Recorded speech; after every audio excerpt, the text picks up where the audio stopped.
If you haven't seen part 1 and 2 of this anime, the link is in the description. Go watch that first. So, at the start of this episode, Papo is heading to the boxing gym, thinking to himself, I've mastered the left jabs. He throws a left jab, but due to lack of focus, it goes off. He reaches the gym and says, okay, I'm quite nervous.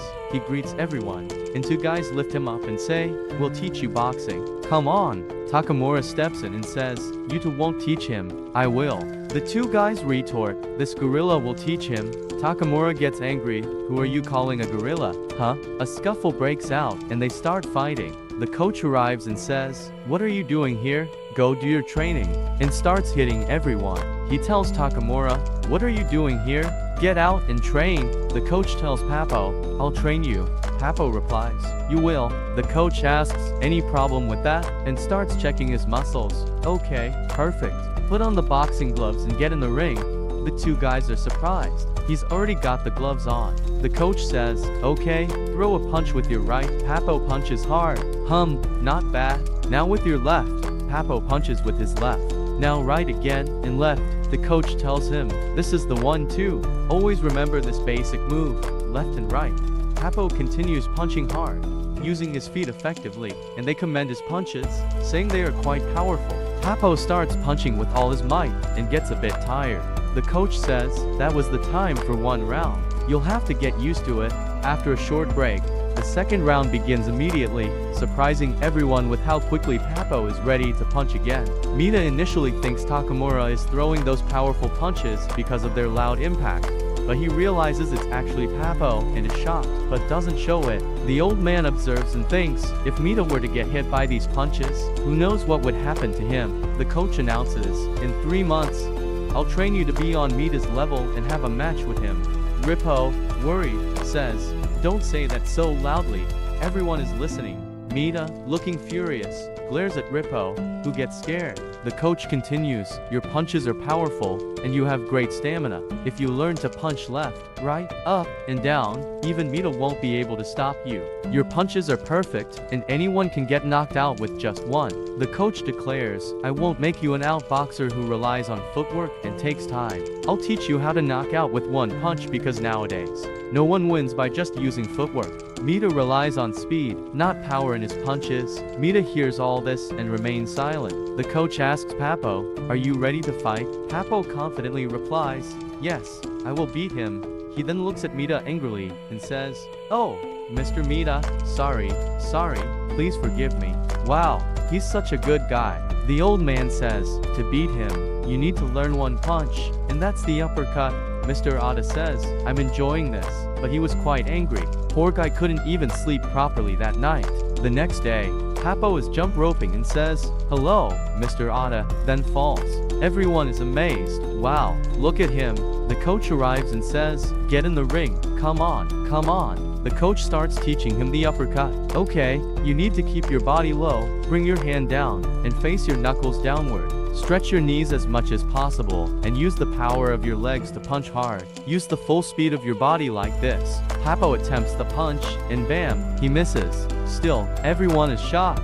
Papo feels embarrassed for missing the punch and says, I heard that sound in the air. The coach says, this kid is unbelievable. 2 onlookers comment, what's so great about him? The coach responds, his position and hand alignment were perfect. He threw a perfect uppercut on the first try. He can deliver a monstrous blow that normal people can't. He'll surpass you in a few days. Just wait. The old man tells Papo, you need to master this uppercut, this attack, in 3 months. I can't wait to see your fight in 3 months. The next day, the old man says, I have to go out today, so practice shadow boxing like him.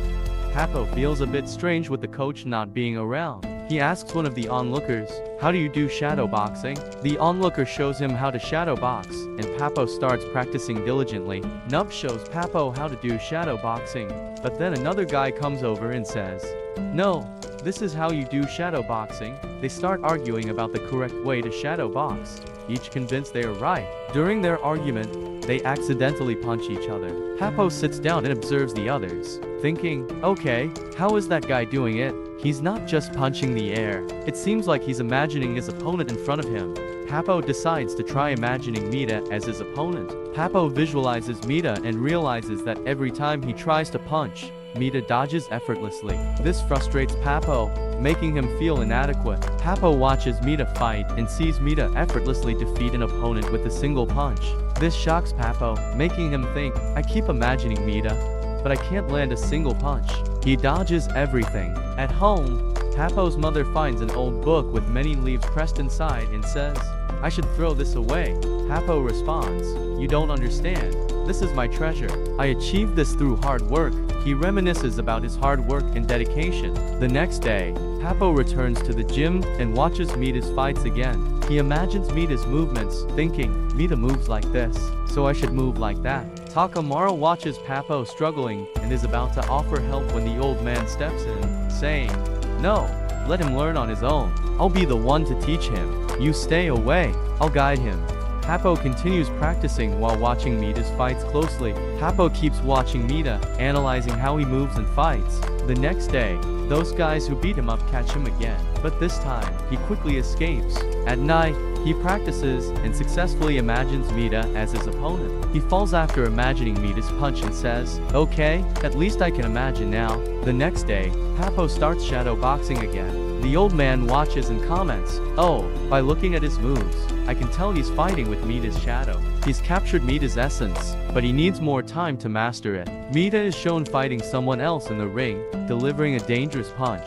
Papo watches, feeling both impressed and intimidated by Mita's power. Papo is doing road work, running on the streets, and thinks, teach me how to avoid Mita's punches. The coach responds, come to the ring and watch this. Mita's punches aren't very powerful if you step in. Use his speed and power against him. If you don't engage, he'll have to come to you, and then you can counter with an uppercut. Papo practices relentlessly, day and night, almost like a madman. The coach's father watches and says, okay, to motivate Ichiro, you need to. The old man comments that the person Papo is using as motivation is working incredibly hard these days. He then says, no, I didn't do anything like that. This leaves everyone confused. They return to their intense boxing practice, and Papo gets really tired, saying, Coach, you're making me work too hard. While resting, Takamura comes over and says, what are you doing, man? Why are you lying down like that? Stay comfortable. You don't need to use anything extra. Just relax.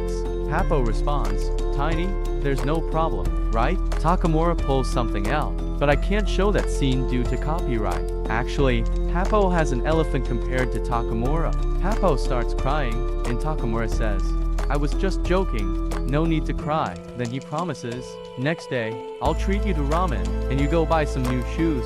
Papo goes to buy shoes the next day. At the shoe store, Mita is also there. The shopkeeper realizes that Papo is new and tries to sell him expensive shoes meant for outboxers, even though Papo is an fighter who fights from close range.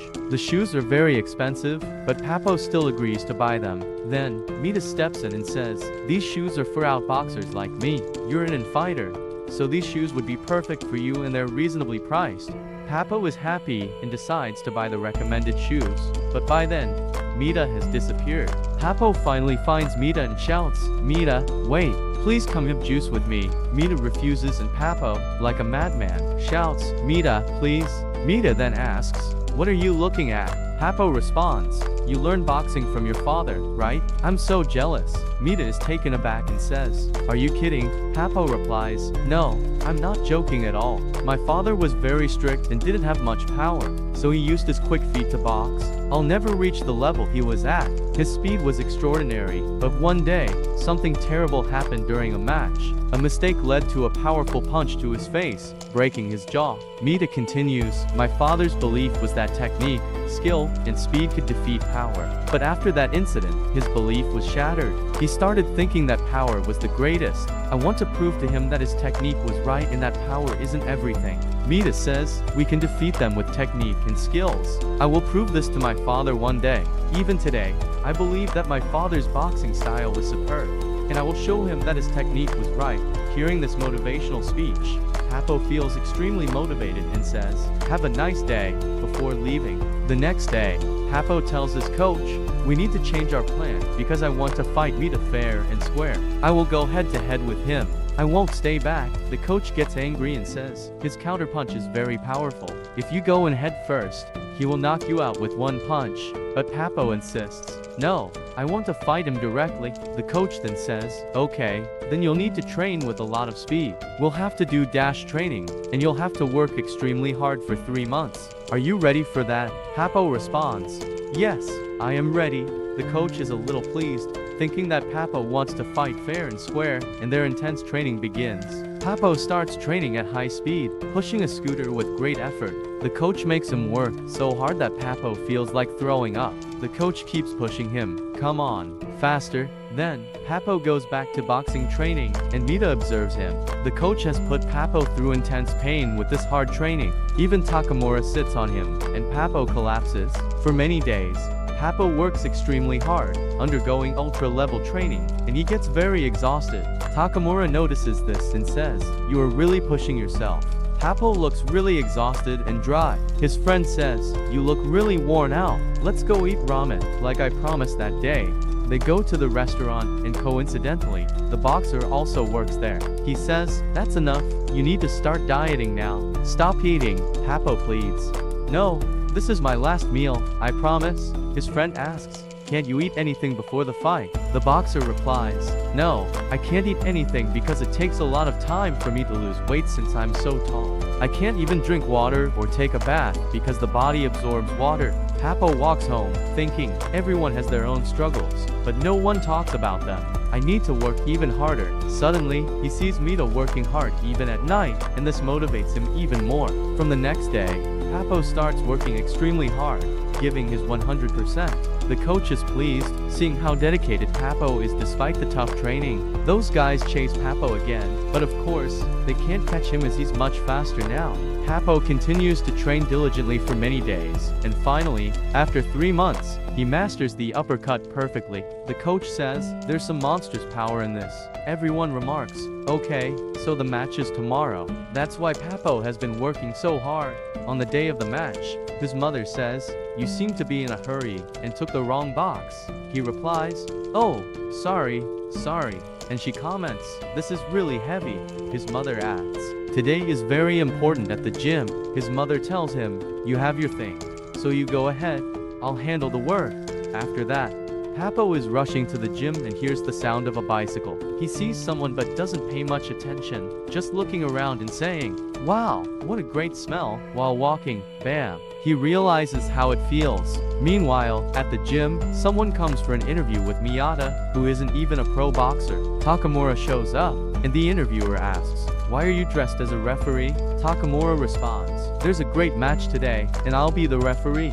Papo is extremely nervous and tells himself, don't get nervous. The interviewer looks at him, laughs, and says, he seems pretty weak to me, but what do I care? I just want to see Miyata's talent. Meanwhile, Takamura is explaining the match rules, and Papo is terrified, thinking, what should I do? It feels like my heart will burst out. Miyata's father says, his punches are very powerful, so be careful. Papo responds, if they don't connect, what's the point? Everyone in the gym is watching the match, and Papo is still scared, recalling his past a little. As soon as the match starts, Papo rushes in, surprising everyone with his direct approach. He keeps throwing left jabs continuously, but Miyata dodges each punch skillfully. Papo thinks, okay, his punches are good, but Miyata's footwork is, of course, far superior. Miyata continues to dodge effortlessly, showcasing his perfect footwork, leaving Papo a bit overwhelmed. And the commentator says, Miyata is using his secret footwork, something we haven't seen before. Papo keeps throwing punches, throwing and throwing, while Miyata dodges skillfully. Takamura shouts, you're wide open, and Miyata starts to counterpunch, but Papo dodges and delivers to perfect left and right hooks, knocking Miyata down. Miyata can't believe he's been knocked down, and everyone is cheering as the countdown begins. Someone says, I've never seen Miyata get knocked down before. Miyata says, I can still fight, and decides to give his 100%. Papo rushes in at full speed, but Miyata delivers a sudden counterpunch that Papo can't dodge because of his rush. Papo gets knocked down hard due to the counterpunch. The commentator says, he's even better at counterpunching than his dad now. The count reaches 7, but Papo still can't get up. At the count of 9, he finally stands up, and everyone is amazed, saying, How did he get up after such a powerful counterpunch? Papo's plan is to keep moving forward, to keep attacking, but he's still getting hit. The commentator says, Miyata is a counterpuncher, but Papo is still rushing in, which he shouldn't do against a counterpuncher. Papo thinks, my punch will land. It will land hard, just wait. He moves in to attack again, but Miyata delivers another counterpunch. Papo lands a punch on Miyata's face, but still manages to hit Miyata hard. Miyata gets knocked down, literally flying and falling. Everyone starts cheering. Miyata is knocked down. Let's go. The commentator says, I didn't understand what happened there. The coach explains, Miyata couldn't apply full force because his arm was hurt and he couldn't fully extend it due to Papo's quick dash inside. By the count of 5, Miyata stands up. People are saying, his knees are shaking, it's hard for him to stand. Today might be the day Miyata gets knocked down. Miyata is thinking, calm down, and is trying to figure out Papo's next move. Papo is also contemplating his next move. The match restarts, and Miyata is still thinking about what Papo's next move could be. He tells himself, lower your body, face your knuckles down, and here's the uppercut. Miyata realizes that Papo is about to throw an uppercut. Wait a second. Guys, I can't play the same clip for too long due to copyright issues. Hold on a moment. Okay, 1, 2, 3, and play. Let's go. Despite being in a bad position, Miyata dodges the punch and delivers a counter. Papo jumps up with full power, making Miyata's punch hit even harder. The reporter exclaims, what talent is this? Dodging that punch was hard enough, but he also landed a counter. The coach says, he was out of position to counter, but how did he manage to do it? Everyone is cheering, get up, but he just can't seem to get up. He tries and tries, but everything looks hazy to him.